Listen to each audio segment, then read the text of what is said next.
Hi மக்களே, இப்போ நம்ம எங்கே போயிட்டுருக்கோன்னா மாதவரம் பஸ் ஸ்டாண்டிலேருந்து பக்கத்துலேயே கொஞ்சம் தூரத்துலேயே டிமார்ட் ஓப்பன் பண்ணியிருக்கிறதா எங்களுக்கு தகவல் வந்திருக்கு.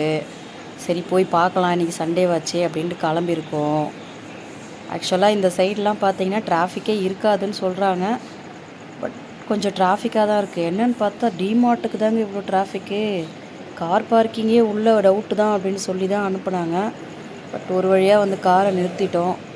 உள்ளே வந்து பார்த்தா என்ட்ரன்ஸு இவ்வளோ க்ரௌடாக இருக்குது. இந்த க்ரௌடில் போகணுமான்னு யோசித்தா அவங்களே சொல்லிடுறாங்க, குழந்தைங்கள வச்சுட்டு போகாதீங்க, இன்னொரு நாள் கூட ஃப்ரீயாக வாங்க வீக் டேஸில் அப்படின்ட்டு. சரி வந்ததுக்கு ஒரு வீடியோ போடுவோன்ட்டு ஒரு வீடியோ எடுத்திருக்கோம். பட் எங்களால் உள்ளே போக முடியல. சரி சொல்லிவிட்டு கிளம்பிட்டோம். இன்னொரு நாள் உள்ளே போகணுன்னா கண்டிப்பாக உங்களுக்கு வீடியோ எடுத்து போடுறோம். பட் மாதவரத்தில் நம்மளுக்கு இப்போ டிமார்ட் வந்துருச்சு. அது ரொம்ப யூஸ்ஃபுல்லாக இருக்கும். ஏன்னா அடிக்கடிக்கு நாங்கள் இதை தேடுவோம் எங்கே போகிறது அப்படின்ட்டு. பட் நம்மளுக்கு நியராக வந்திருக்கும்போது ஹாப்பி தான்.